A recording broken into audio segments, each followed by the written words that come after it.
الله يرحمك يا صهر يا ابو حاتم، الله يرحمك ويجعل مسواك الجنه، بس لا اعتراض على حكم رب العالمين. كل من عليها فان ويبقى وجه ربك ذو الجلال والإكرام. لا اله الا الله محمد رسول الله. ايه خساره، خساره يا ابو حاتم، ايده كانت دائما ممدوده بالخير. الله يرحمه ويجعل مأواه الجنة يا رب. امين. تعرف لازم اولاده يرجعوا يفتحوا البوايكية والقهوة. صار له 40 يوم متوفي والحزن ما بيجوز أكثر من 3 أيام. والله عم تحكي مزبوط يا شيخي، ماشي، انا رح روح لعندهم وشوف شو قصتهم واقنعهم انه يرجعوا على الشغل. على راسي يا شيخي. يا سعيد، والله هذا اللي عندي يا سيد خالد. لا حبيبي مو على كيفك، ما حذرت بنوب. لا حبيبي ولا على كيفك، شنو الحق هيك بيقول. لك انو حق انو حق. طيب ايش كان هيك كلامك فلا تحلم يصير، لانه هذا الحق تبعك مو مزبوط. يخرب بيتكم، لك ليش عم تتقاتلوا؟ ليش عم تتخانقوا؟ لك يا مو هذا واحد برهموطي بده ياكل كل شيء ويطلعنا برا. ولك استحوا على حالكم، طلاب ابوكم لسه ما نشف. يا مو الرزق ما لازم يضل مسكر لهلا، ابي الله يرحمه راح لرحمه ربه، لازم نشتغل بقى، الحي ابقى من الميت. طب اشتغلوا، مين مانعكم؟ بس انتوا ليش مختلفين؟ لك انتوا اخوات. يا مو انا عم قل له انه يشتغل بالقهوه وانا باخذ البوايكيه، ما عم يرضى بنوب، قال شو بده البوايكيه؟ ايه لاني انا اجدب، بدك تترك لي شغل القهوه على برغوت وبرغوتين وطلهط الرزق كله يلي بالبوايكيه. حبيبي ابي حطني انا بالبوايكيه، وانت شافك انك اجدب وعلى نياتك شلحك بالقهوه. فشرته لك، انا مخي افتح منك بألف طاق، فهمت لما لا؟ لا ما حزرت بدور، ليش عم تعيط؟ خلصنا بقى انت وياه. اسمع مني هالكلمتين حاتم.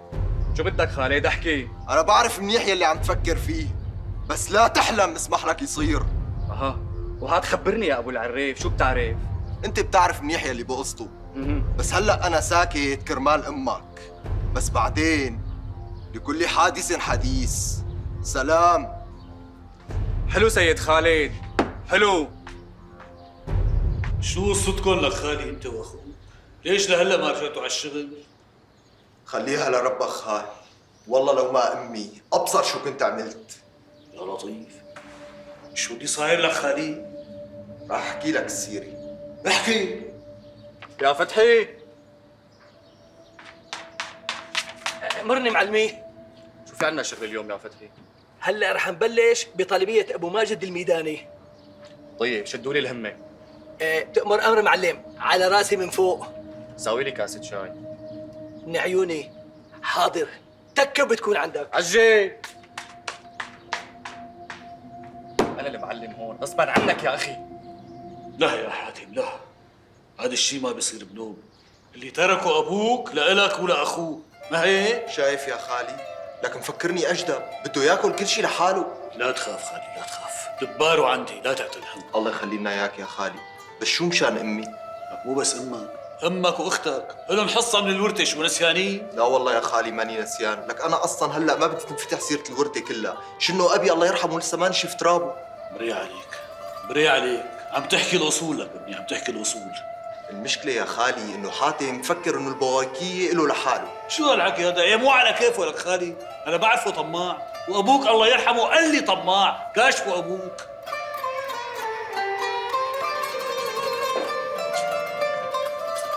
يامين اهلا وسهلا باخي ابو هلال، اهلا وسهلا. بالمهلي يا اختي بالمهلي، لك والله انا مقصر معك يا اختي، بس شو بدي اعمل؟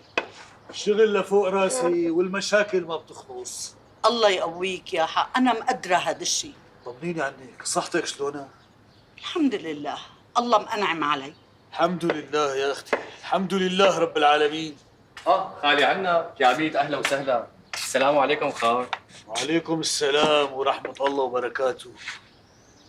خير خال؟ كأنه مانك رايق اليوم. ماني رايق بوجودك، فهمت ولا لا؟ ليش خال؟ شو في؟ شو القصة؟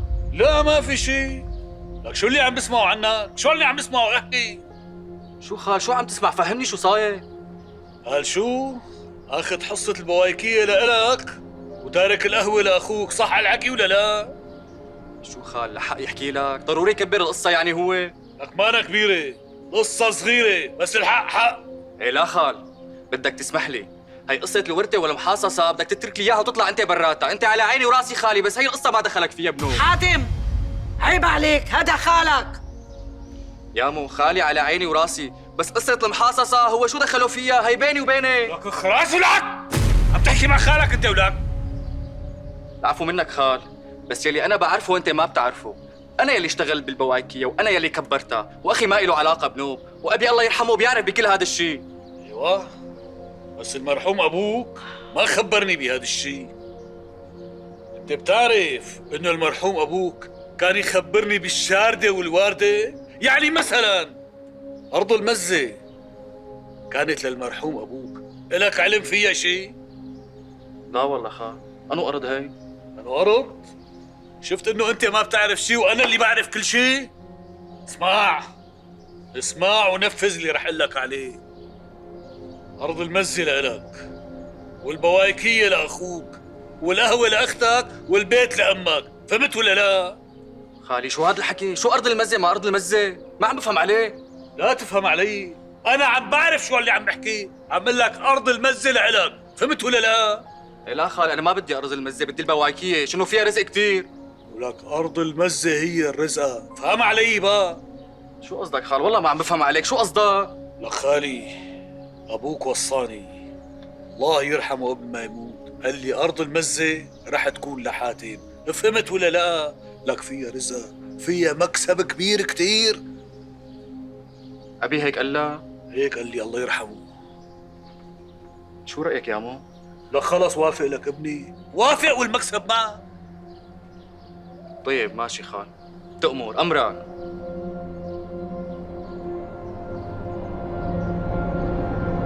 ايه حاتم، هلا رح تبصم على حصتك من الورثه اللي هي ارض المزه، المالكانات والبيت والقهوه مالك فيهم شيء بنوب. خال يستر على عرضك، انت متاكد من قصه ارض المزه؟ لك خالي شبك شو عم بمزح معك انا؟ بس تبصم رح دلك وين محطوطه الطميره، مشي؟ امرك خال امرك. ليش يا اخي؟ هي حاتم وافق انه يبصم على حصته.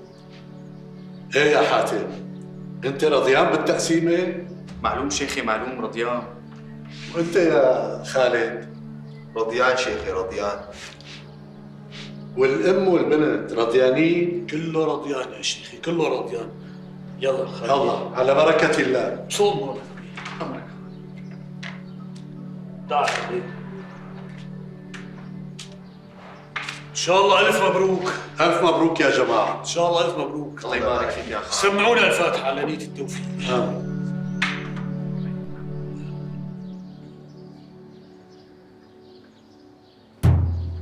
بتفوت على الارض لك ابني، بتعد ثالث شجرة زيتون من جهة الشمال، وبتحفر تحتها لك ابني، بتلاقي الطمير هنيك.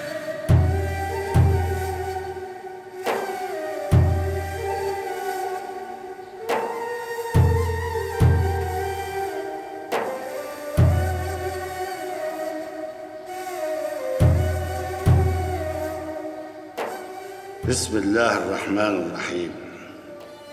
يا ابني يا حاتم، أنا بعرفك كتير منيح، كنت عرفان إنك طماع وما راح تعطي إخواتك حقهم، مشان هيك تركت لك الصندوق مليان تراب. شنو بعرف عينك ما بيمليها غير التراب.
شو رايك اخي؟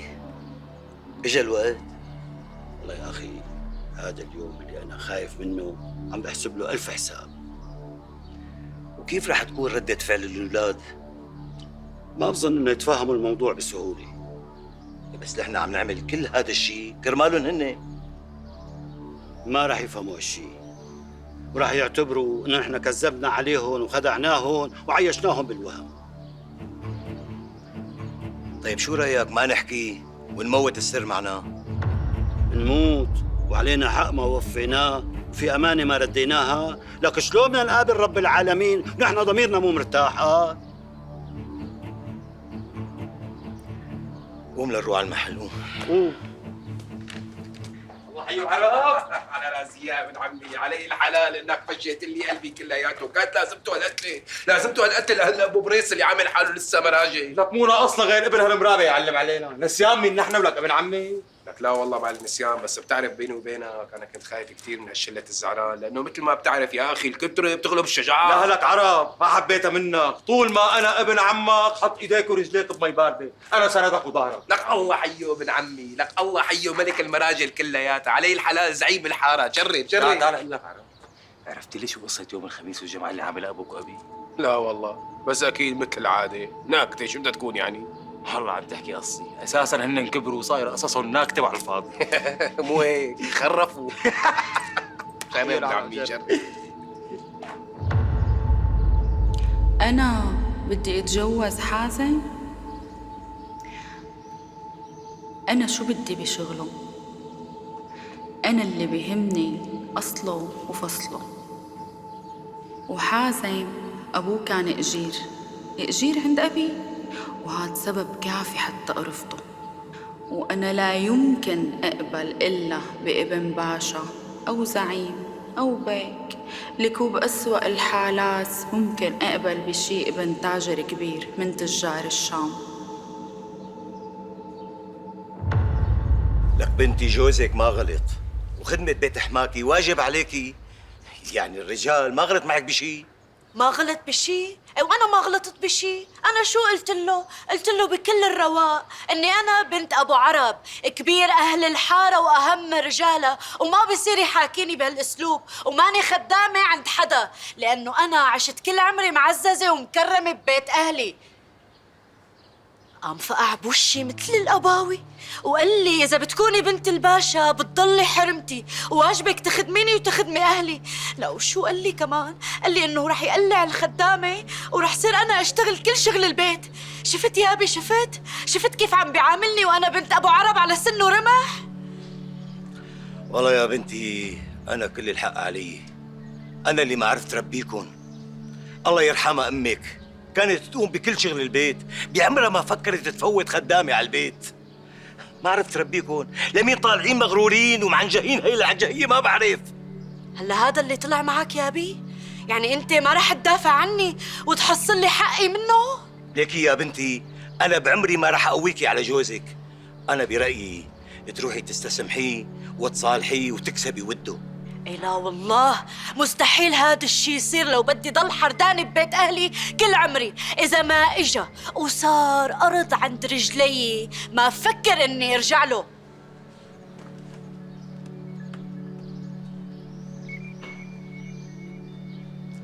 أنا السبب.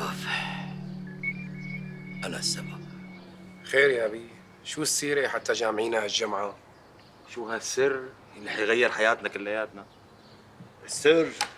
السر هو انه كل هالاموال هي اللي انتم شايفين حالكم فيها وعم تتكبروا فيها على الناس كلها، نحن ما لنا فيها شيء بنوب، نحن ما بنملك غير بيوتنا اللي ساكنين فيها وبس. شو عم تحكي انت عمي؟ شو هالحكي هذا؟ شو هالحكي يا أبي؟ أنت أكيد عم تمزح يا أبي، والله مو الأياني مزح. هي يا أبي أكيد هي فركة إذن مو أكتر. إذا كانت مسحة أو فركة إذن قولوا لنا، لأنه إحنا تربينا وما عاد نعيدها. توبة. لا مسحة ولا فركة إذن، هي الحقيقة. نحن ما بنملك شيء بكل هي الأملاك، ولحتى تصدقوا رح أحكي لكم القصة من طقطقة للسلام عليكم.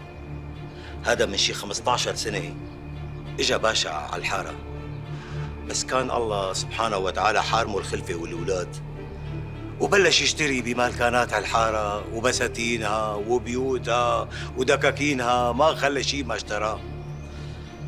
الله يرحم ترابه. ونحن بهذاك الوقت كنا نشتغل مراجعين انا واخي عنده.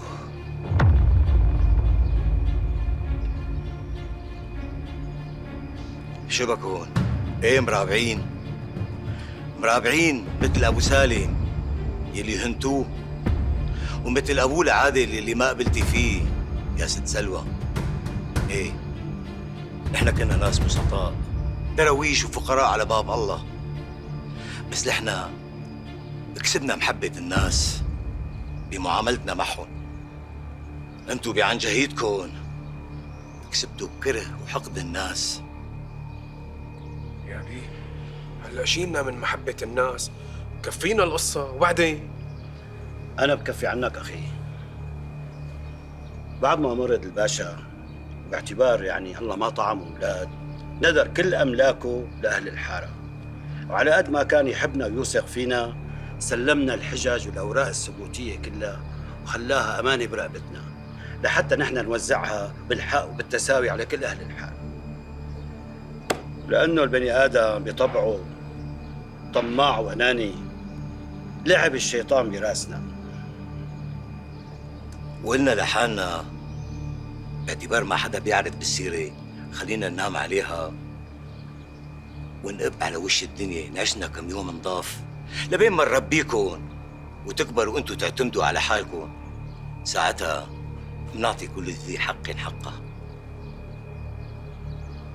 وبما انكم ما طلعتوا قد المسؤولية وما اشتغلتوا ولا شغل يضيفوها لأملاك الباشا، قررنا نخلص ضميرنا قبل ما نموت ونرجع الأملاك لأصحابها، وانتم ما شاء الله حولكم شباب تقدروا تبلشوا من جديد.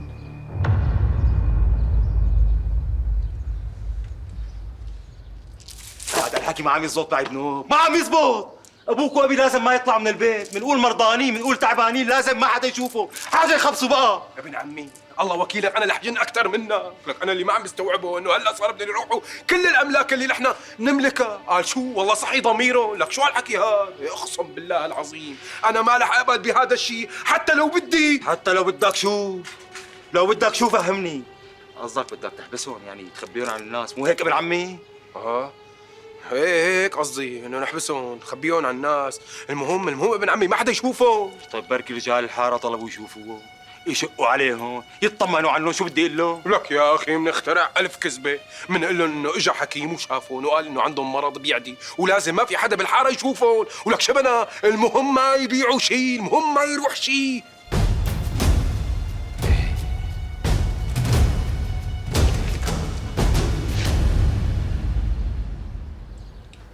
اسمعوني منيح يا أولاد الحلال.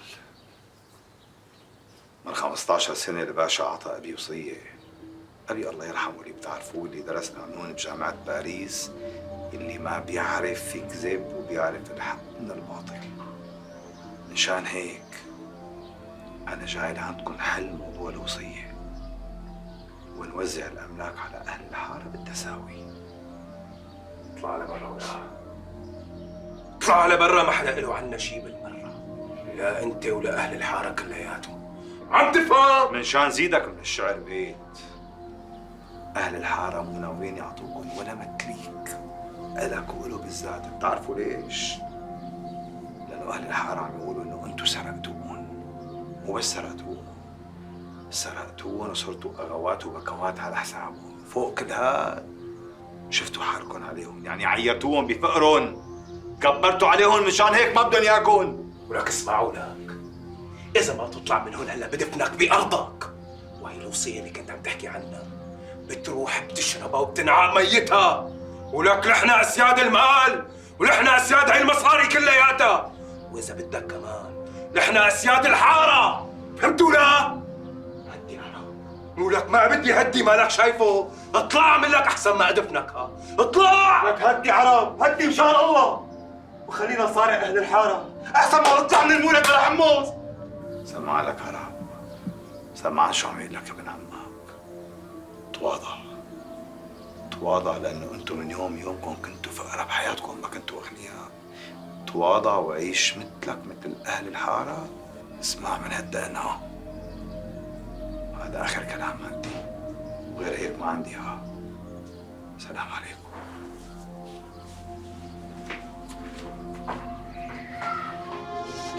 هدي عرب ان شاء الله هدي. انا بوجهك يا واطي، ولك رحنا اسياد الحاره يا واطي، ولك رحنا اسياد المال. لك هدي ان شاء الله هدي.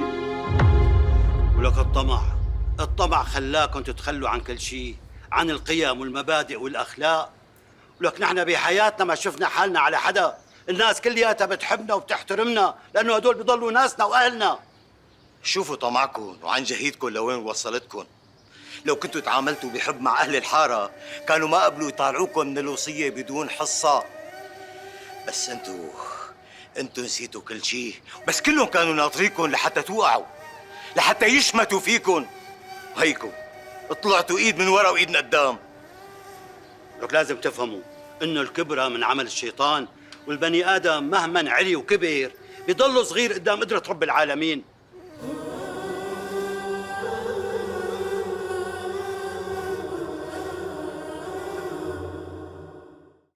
شوفي، راح احكي معك كلمتين.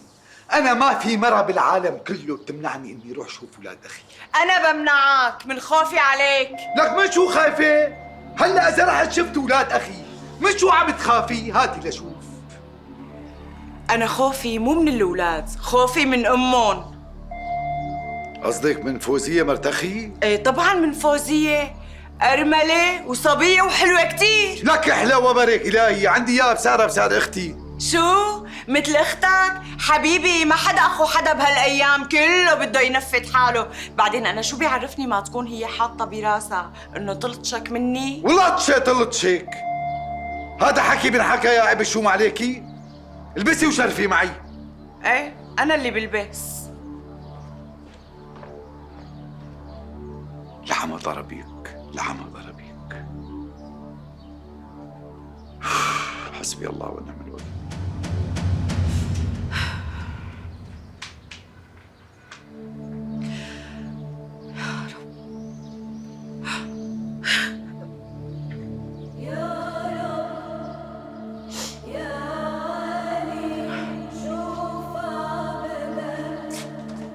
يا مو خلص ليش عم تبكي؟ بناكل خبز مثل امبارح. ايش معي حق خبز اشتري لكم يا امي؟ شو رايكم نروح على بيت جدكم؟ بلكي بيكونوا عاملين شي اكله دسمه. صحيح مرت خالك والشبينه قدسان، بس بتحمل كرمال تشبع.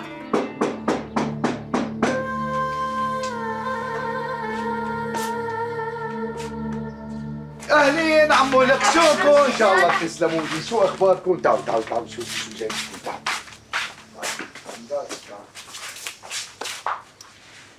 الله يعينك على هالبيت. اي والله ما بسكن فيه لو بيملكوني مال قارون.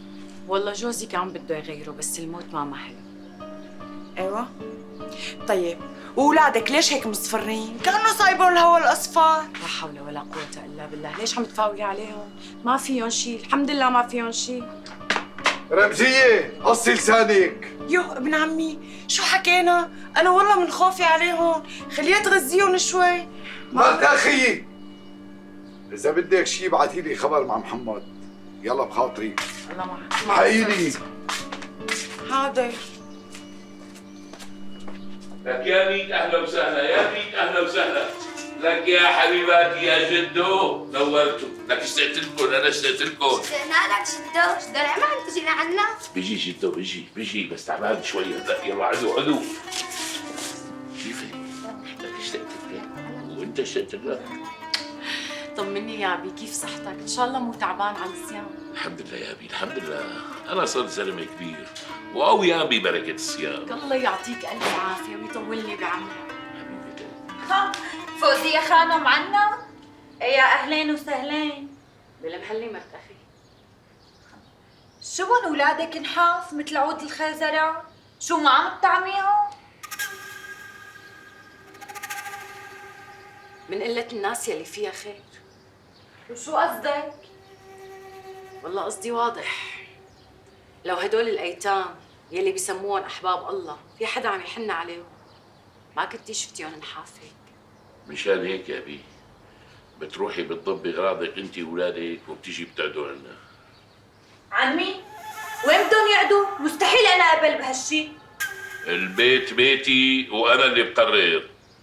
روحي يا بي، روحي اعملي اللي عم لك عليه. لا يا ابي، اسمح لي، انا ما فيني اقعد ببيت في حدا عم يتنتور فيني. اولادي لهم الله. لك يا ويلك من غضب الله، يا ويلك. هدول اولاد ايتام والله بيجبر بخاطرهم اللي بيجبر بخاطرهم. معلش عمي، اذا بتريد انا ما بقبل بهالشي، واذا بدك تشوفهم روح شوفهم عندك. قولي هيك من الاول، قولي بدك تطفشيني. لك فشرت عينك، هذا بيتي وبنتي بتيجي بتقعد هون غصبا عن الكل.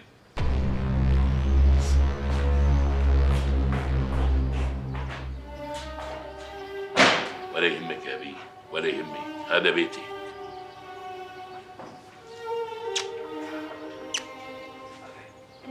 طيب ضبي اغراضك وامشي معي يا بي.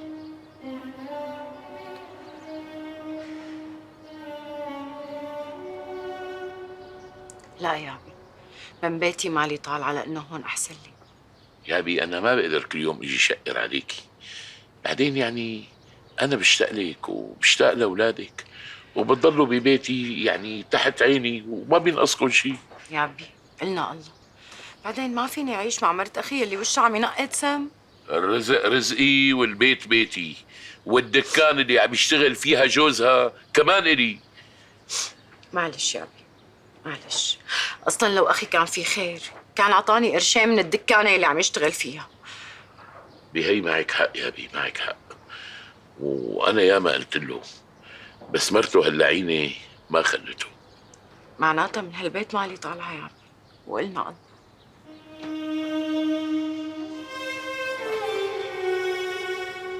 أولاد أخي أبو ممدوح،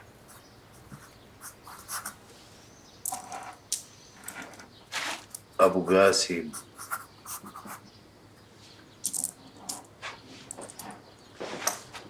أم تيسير،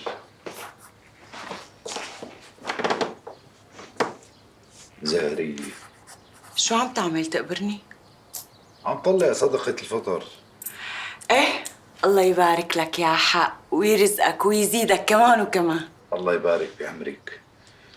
بصراحة أنا بدي أطلع الحصة الكبيرة لأولاد أخي، هدول أيتام، ومثل ما بيقول الشرع الأقربون أولى بالمعروف.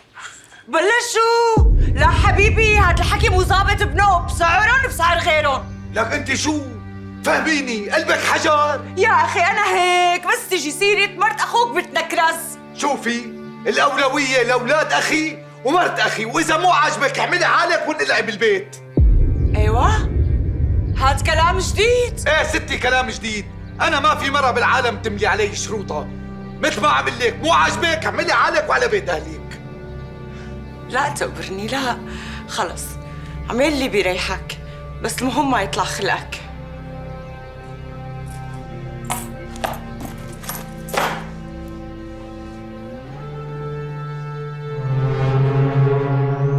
لك ما بتخافوا الله؟ هدول اولاد ايتام والدنيا رمضان. لك اقسم بالله لقمة بطنهم عن حج 100 سنة. يعني يا ابي والله مو ظابطه هيك ويجوا يقعدوا عنا بالبيت. سمعت من مرتك لك خروج؟ هيك علمتك؟ يا وانا شو خصني؟ يا ابي جميله ما دخلها، بس يعني انا زلمه تعيب بدي ارجع من شغلي اقعد بالبيت ارتاح. مو ظابطه والله يقعدوا بخلقتنا. وبشو بدها تزعجك اختك؟ يا ابي مو اختي اللي بدها تزعجني، اولادها يعني بدهم يجوا ينطوا بخلقتنا وبدهم يخلوني لا اعرف ارتاح ولا اعرف نام. لك يا عيب الشوم عليك. لك هدول اولاد اختك، عواض ما تحن عليهم وتحضنهم وتحسسهم ان خالهم عن حقه حقيقي. لك يا ابي مو هيك القصه، يعني انا بصير بطلع عليهم كل فتره وفتره. لا لا يا سيدي، هي ما عدها تقعد هون، ما بدها تشوف هيك وجوه. اسمع، بغضب عليك دنيا واخره اذا مو كل شهر من شغل الدكان بتناول اختك على القليل الربع. شو؟ الربع؟ لا هيك كتير. خرسها لمرتك عمران. ولا مالك رجال؟ لا مبلا يا ابي، شو مالي رجال؟ بس يعني شلون هيك بدك تعطيها تعبي لإلها ولأولادها؟ يعني أولادي أحا. أنا قلت الربع يعني الربع، وكلمة ثانية بصير النص. لك يا خسارة تربيتي فيك. يا أبي يا أبي، ظالم أبوك ظالم. قال ربنا ما حلل تعب هالكف لهالكف. طيب حبيبتي يعني أنا هلا شو ساوي؟ شو أعمل؟ والله ما بعرف. اصحك اصحك ترد عليه. خلي سلفة هداك هو يتكفل فيها.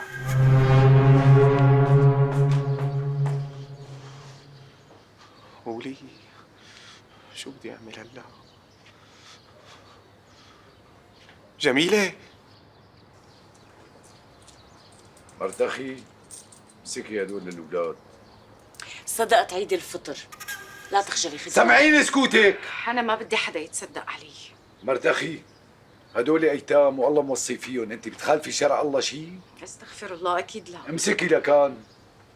اشتري لهم شوية حلويات، وشه المصفر تعيش في الحلول عنا بالبيت، شي بقشطة وشي بلوز وشي رمزية، سمعيني اسكوتك على سماقيم قيامتك. ها إن شاء الله اتركوني لحالي، اتركوني لحالي إذا بتريدوا. رمزية الحقيني. انتبهي لا يطقلك عرق. حسبي الله ونعم الوكيل فيكي، حسبي الله ونعم الوكيل فيكي.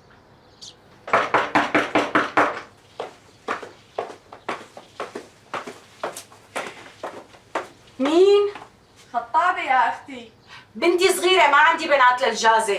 مو أنت أرملة نادر المسلاتي؟ ايه أنا. أي ما غلطنا معناها، في عنا رجال أرمل وبده مرة واعية لأنه هو كبير بالعمر بس غني ومقتدر. ها فشو رأيك؟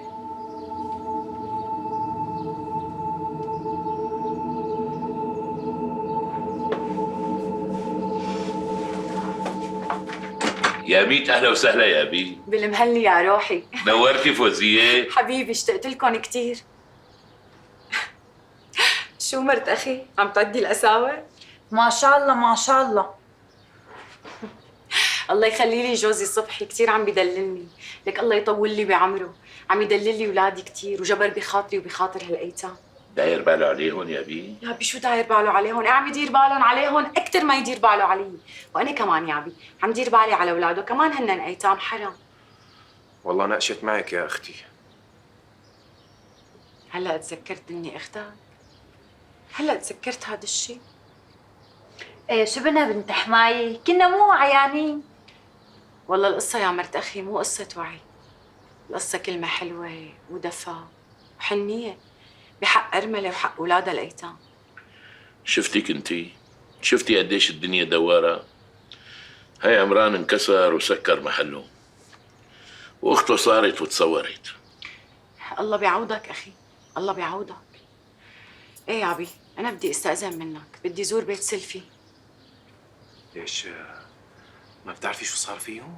لا والله، شو صار؟ شلون بدها تعرف وهي ساكنة بحلا؟ لك شوفي احكولي شو صار. سهيل سلفك يا أبي عطاكي عمره يا لطيف، ومرته هلأ بحاجة رغيف الخبز، الله يعينها. لا حول ولا قوة إلا بالله. الله نزلها لسابع أرض. اللهم لا شماتة، اللهم لا شماتة. معناتها يا عبي خليني روح شوفهم أنا. ايه وروحي انتقمي منها كمان. ليكي مرت أخي أنا ما بنتقم لأنه وضعها بيشبه وضعي من زمان. غلط الواحد ينتقم من أرملة وأيتام. أنا رايحة أقوم بالواجب، لأنه اللي ما بيحس بالعالم ما حدا بيحس فيه. ايه الله معك. عن إذنك يا أبي. الله معك يا أبي، الله معك.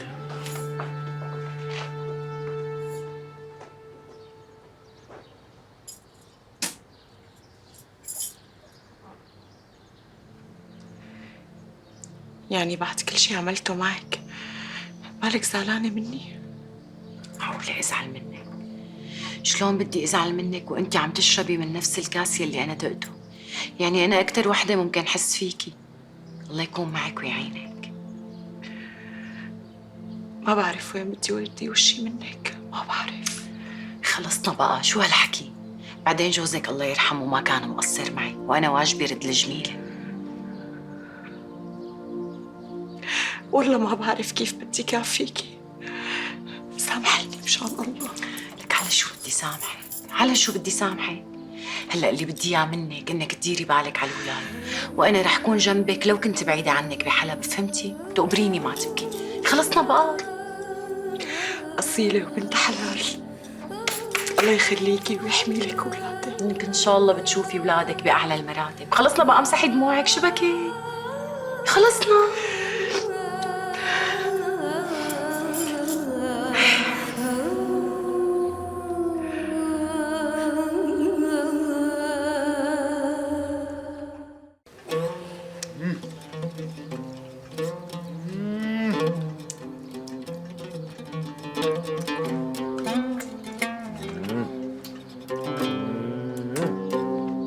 الله يبارك له على العسلات. صحة وهنا شيخي. ابو صافي؟ ايه الله يرضى عليك، بلتاع عندك شوية عسل لوجع الصدر، لأنه صدري مطبق علي. حظك حلو، بقيان آخر واحد. وينه؟ هذا هو. هاد بالكينا، هاد لدواء الصدر. الله يسلم هديات. بصافي بصافي، ايه لو وجع الاجرين فيه؟ لكن ليكو وينه؟ هذا هو. هاد باليانسون والشمرة. لك ربي يسلم الايدين. أبصافي ولا فوق الدم شو عندك؟ ليكو موجود، حبة البركة هذا هو. ها؟ الله يسلمهم. كله اصلي هذا بصافي؟ 100% وحياتك. الله يبارك لك يا ابو صافي، مساك سيدي مساك. صلي علينا شيخي. الله يرضى عليك، خلي لي اياك، مساك تستاهل. قبضنا الخميسيه لانه هذا هو. تفضل. اسلموا. شرفوا سيدي شرفوا. يلا شرفوا سيدي شرفوا. يلا ان شاء الله ربي بيبارك لك. السلام عليكم. وعليكم السلام. يلا السلام عليكم. وعليكم السلام. السلام عليكم. وعليكم السلام. وعليكم السلام. خذ الباب بطريقك. صحتين وهنا.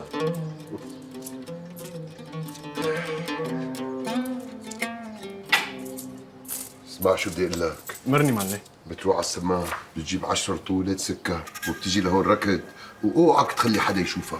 صار معلم. سمعت؟ امرك. شيك لك. هي بطل 2 3 دقيقة شوي. هدول على الحالة. وجب معلم. روح.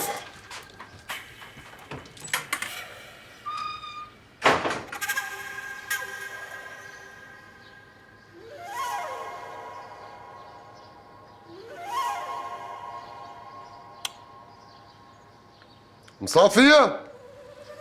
مصافي؟ نعم. لك يعني انت ما بتحسي على دمك؟ شايفتيني عم بشتغل، تعي ساعديني. ما حذرت، أنا ما بساعدك بالحرام. شلون يعني بالحرام؟ أنا شغلي بالحرام؟ إيه، يلي بيخلط العسل بالسكر هذا اسمه غش، والغش حرام. الله يخليك يا رجال، بدي آكل أنا وأولادي لقمة حلال، ما بدي إياها تكون حرام. لك روحي عنا يا هذا اللي ماشي بالسوق، بعدين كل الناس عم يشتروا عسل وهن مبسوطين.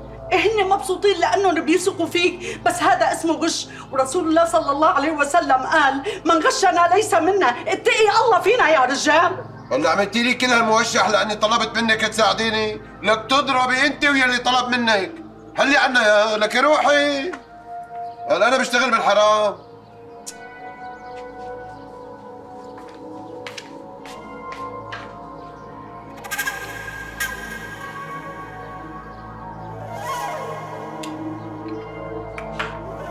شو هالعسلات؟ شو هالعسلات يا ابو صافي؟ لك روحوني وجع رجلي يا جماعه. يستر عرضك، بدي اطرميز. على عيني. وأنا كمان دوقته لصهري إطار القعد شيته، قام وصاني على واحد إله وواحد لأخوه كمان. لك إن شاء الله صحتين وهنا. عمي العسل اللي عم بيعه عسل صافي 100%، ما في جنس الغش. بعدين كل الناس بيجي تاخذ من عندي ولو. لك الله يحميك، لك الله يسلمك، لك دخيلك على حسنات معطيبات، دخيلك انا. ايه والله يا شباب الله وكيلكم، انا عم بيع براس مالي، ما عم بربح، بس مشان ارضي ناسي واهل حارتي. ايه والله. ها ليك هاي وجبه جديده هلا جابها. هاتن اللي ناخذهم تازه. على عيني. كم اطرميز بدك؟ 2. على عيني. هات يا ولد، اعطي عمك بربحي اطرميزين. هات لك، هات مسك. اعطيني واحد شيت الاجرين. على عيني وراسي. هات تبع اليانسون هنيك. ايوه تفضل. تفضل عمي. ربي يسلمه، ربي يسلمه، ربي يسلمه. شوي. ايوه على عيني وراسي. معدودين عمي معدودين. على عيني. السلام عليكم. يلا السلام عليكم. وعليكم السلام. يلا السلام عليكم. وعليكم السلام، شرفتونا. اخ يابي رجلي يا يابي. شو يا أمي؟ رجلي. شو يا امي شبك؟ يا لطيف يا لطيف. اه لك يا لطيف، لك يا لطيف، شو صار لك لكني شبك؟ وقعت على رجلي يا يابي. لك يا اخي. يا رجال لا تكون انكسرت رجله، روح خذوا على المجبر بسرعه. يلا قوم لك ابني قوم. لحظة. رجلي. خلص خليكي هون، رح نادي ابو عماد مجبر. يلا يا لطيف. ولي على تبقى قلبي زيارة. عليك يا ابني، ولي على قلبي عليك، يا ريت رجلي ولا رجلك يا ابني.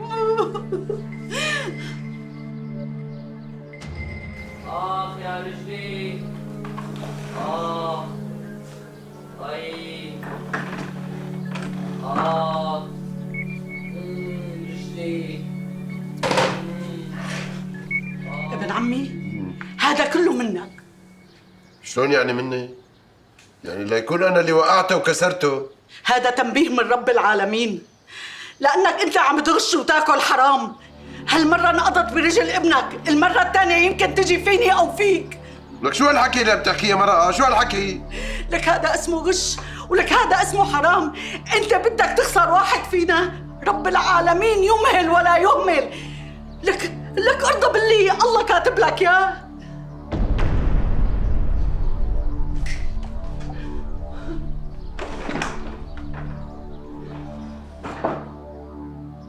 لازم صلح كل شيء، خلص لازم. شو هذا اللي عامله يا ابو صافي؟ شو عامل؟ العسل مضروب. شلون يعني مضروب؟ يعني مغشوش. لك شو عم تحكي يا ابن نظيف؟ لك قد صار لي باخذ عسل بحياتي ما دقت مثل هي الطعمه المقرفه، بعدين رجع وجع رجلي. شوف ابو صافي انت صاير تغش العسل. سمعت شو عم يحكي؟ ايه لك يا جماعة الله وكيلكم عسل صافي 100%. بعدين يا ابن الحلال ليكن هدول هن قدامك، افتح اي طرميز ودوق. شوف ابو صافي انتهى بيننا وبينك الود، ما عدنا نشتري من عندك شيء، خاطرك. الله يوفقك يا ابو صافي، رجلي انتهوا راحوا، ما عاد في رجلين. لا حول ولا قوة الا بالله العلي العظيم. شو عم يصير معلم؟